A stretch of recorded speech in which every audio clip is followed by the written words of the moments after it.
മറ്റു വാർത്തകളിലേക്ക്. വിവിധ സർക്കാർ വകുപ്പുകൾ KSEBക്ക് നൽകാനുള്ള കുടിശ്ശിക സംബന്ധിച്ച് ചർച്ച ചെയ്ത് തീരുമാനമെടുക്കാൻ ചീഫ് സെക്രട്ടറി അധ്യക്ഷനായ ഉന്നതാധികാര സമിതിയെ ചുമതലപ്പെടുത്തി.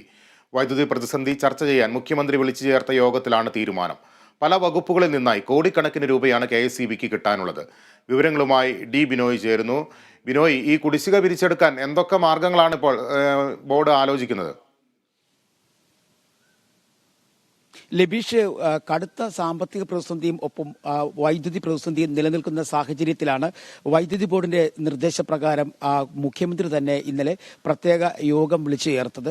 ഓൺലൈനായിട്ടായിരുന്നു ഇന്നലെ യോഗം ചേർന്നത്. ധനമന്ത്രി, വൈദ്യുതി മന്ത്രി, ഒപ്പം ജലവിഭവ മന്ത്രി ഉൾപ്പെടെയുള്ളവർ മുഖ്യമന്ത്രി വിളിച്ചു ചേർത്ത യോഗത്തിൽ പങ്കെടുത്തു. ഇതിൽ പ്രധാനമായും വൈദ്യുതി ബോർഡ് മുന്നോട്ട് വെച്ചത് നിലവിലെ പ്രതിസന്ധി രൂക്ഷമായി തുടരുന്ന സാഹചര്യത്തിൽ ലോഡ് ഷെഡിംഗ് ഇല്ലാതെ മുന്നോട്ട് പോകാൻ കഴിയില്ല എന്ന ഒരു നിർദ്ദേശമാണ് വെച്ചത്. എന്നാൽ അതുമായി ബന്ധപ്പെട്ട കാര്യമായ ചർച്ചകളൊന്നും തന്നെ ആ യോഗത്തിൽ ഉണ്ടായില്ല.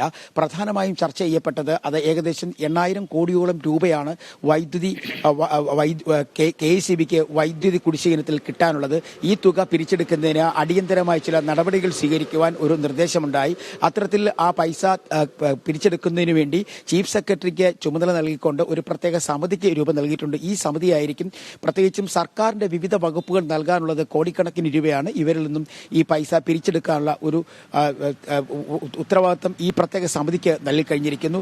ഏകദേശം 2,068 കോടി രൂപയാണ് ജലവിഭവ വകുപ്പ് വൈദ്യുതി വകുപ്പിന് നൽകേണ്ടിയിരുന്നത്. ആ 2,068 കോടി രൂപ സംസ്ഥാന സർക്കാർ നൽകാമെന്ന് ഉറപ്പ് നൽകി. അത് ധനവകുപ്പ് അതിന്റെ നടപടിക്രമങ്ങളുമായി മുന്നോട്ട് പോവുകയാണ്.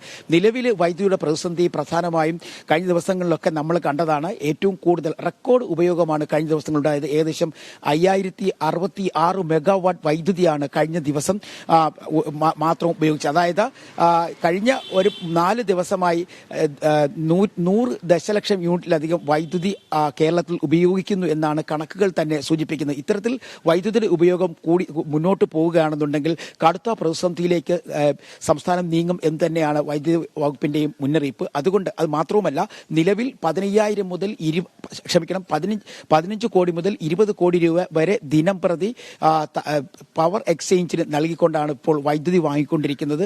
അത്തരത്തിൽ വൈദ്യുതി വാങ്ങുന്നത് മറ്റൊരു തരത്തിൽ സാമ്പത്തിക പ്രതിസന്ധിക്കും വഴിവെക്കും.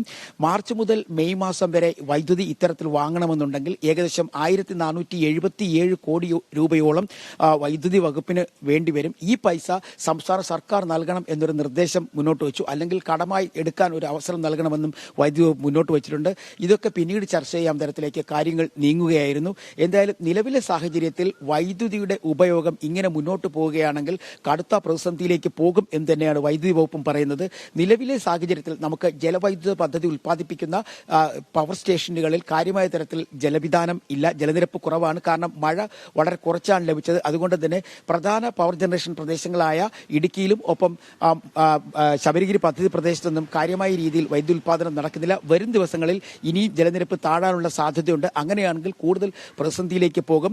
അതുപോലെ തന്നെ ഈ നേരത്തെ നമുക്ക് ദീർഘകാല കരാറടിസ്ഥാനത്തിൽ വൈദ്യുതി വാങ്ങാൻ 3 കമ്പനികളായി ധാരണ ഉണ്ടാക്കിയിരുന്നു. പിന്നീട് അത് വൈദ്യുതി റെഗുലേറ്ററി വിഭാഗം ഇടപെടുകയും ഇത് മരവിപ്പിക്കുകയും ചെയ്തു. അതിനുശേഷം സർക്കാർ ഇടപെട്ട് അത് മരവിപ്പ് ഒഴിവാക്കി.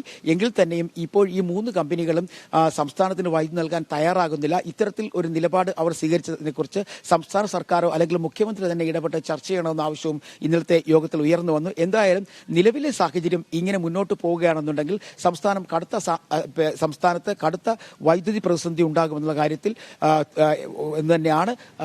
കാര്യം തന്നെയാണ് KSEBയും പറയുന്നത്.